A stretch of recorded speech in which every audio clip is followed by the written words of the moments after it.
Olive trees. Everybody should have an olive tree and a lemon tree and a mandarin and an apple. Anyway, I'm standing in front of the olive tree and my dog's licking my fingers. Oh, that wasn't your face. Oh.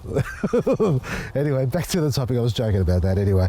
This tree here, a couple of years in the ground. I've pruned it once. Have a look at the shape. Now, you're probably looking at it and say, that's not bad, Vasily, it's pretty good shape. It is. We get rid of the middle parts. This is the stuff here, like that. We've done this before. I'm going to do it again because you can look what's happening. See the lime green colour here? See all that colour there? It's a bit dark now in the afternoon, but that there is the new growth. It's already putting on some new growth. Even though it is freezing cold this afternoon, folks, I reckon it's about 5 degrees outside, this tree is still putting on some growth. We've got to get rid of the middle. Now, also, have a look at the size of this tree.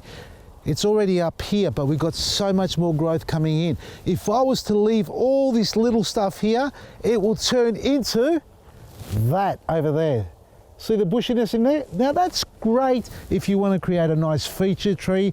Problem with olive trees, the branches, if they grow straight up, they don't produce any fruit. So if you've got a tree, you're pruning it, shaping it, keeping it nice and tight, opening up the vase, but it's all growing straight up, it's not going to produce fruit. It needs to open out. You need to really get these branches to grow out here, and the way you do that is from a tree like this, you end up with a tree like this.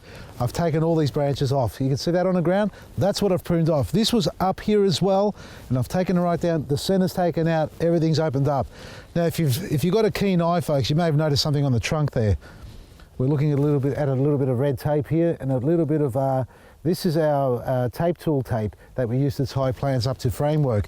I've wrapped these trunks around because the damn rabbits are destroying my trees. They've been ripping all the bark off the stem. They've hacked into that one there in particular. This one over here, I haven't pruned yet. That's been pruned by the rabbits. Have a look at it. They have destroyed it. Come over, have a look at this. It has been eaten almost to the ground. Look at this. All the bark has been chewed off. And that's what I've been taping up with the other stuff before so I can protect it. It's a trial that I'm doing. You can use tree guards, you can use all these pig tail wraparounds, whatever they call them, to protect it. And that's great, they are important, but because I've got so many trees, I thought, well, let me try another ways. And it has worked, not on this one here in particular. I haven't done this one yet.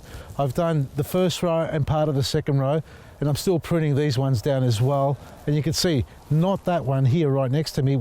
These are 6 meters apart, by the way. If you're wanting to know what I'm doing with this orchard, I've planted these 6 meters apart because I want these trees to grow 1.5, 2 meters on either side. So I want it to reach out to here. And quite easily it can do that to there, and the other one on the other side. So I'll have 1.5 meters in between, which is fine. With the fruit trees, I've got them about 3 meters apart.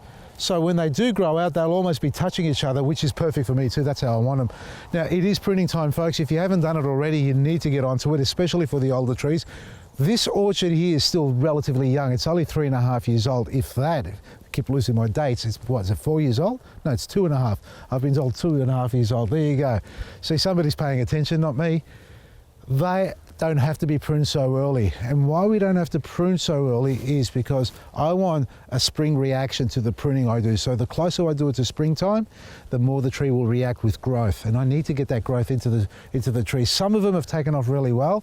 You can see some of them are gnarly, and a lot of them have started to shoot up through the middle. This is an apricot, and it's gone straight up. And I'm not pruning the apricot. This needs to be pruned later on. It's still a little bit dormant. There's no bud swell on it at all. So I'm going to cut the center out of this out there, and I'm going to bury a couple of rabbits around there as well, because look what they're doing. They're digging a bloody hole. This is all they do. Don't mind the grass. The trees are fine with that. Open vase. All the wood that I'm taking off these plants, we're going to tag them and put them in the cooler so we can keep them there as scion wood. We'll have them available online once we do the pruning. So that if you're looking for something to graft on your tree, these will be available. We can send them out to you.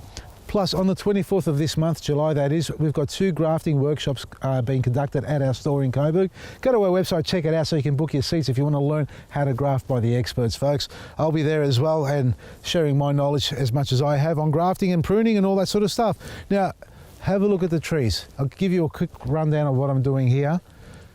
First of all, the tree guards, you can see some of them, most of them have still got them, some of them have blown away. I haven't bothered to replace them. Why? A, lazy. B, I've got nothing. That's it. I'm just lazy. But second to that, what I'm doing now is going to brush cut all this pathway and top dress it with our compost, superfood and our fertilizers.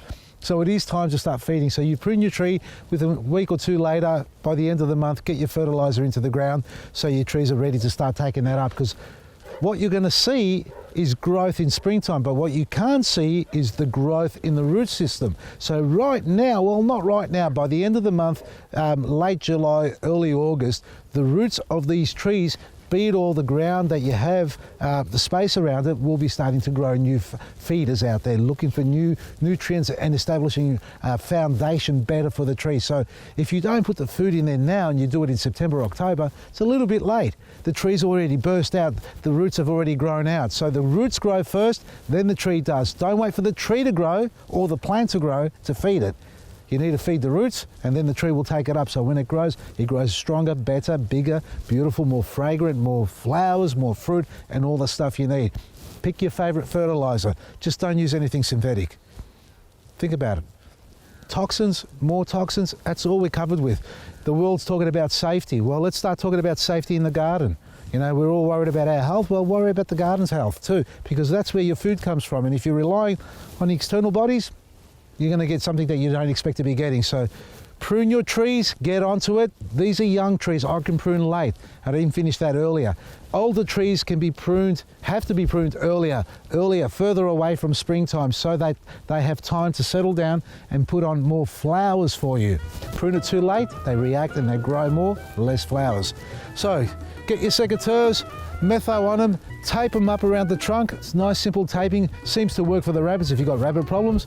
And feed your trees as well. If you want to learn how to graft, don't forget to go to our website, vasilisgarden.com, for the workshop on grafting. It's on the 24th, 10:30 a.m. and the second workshop at 1 p.m.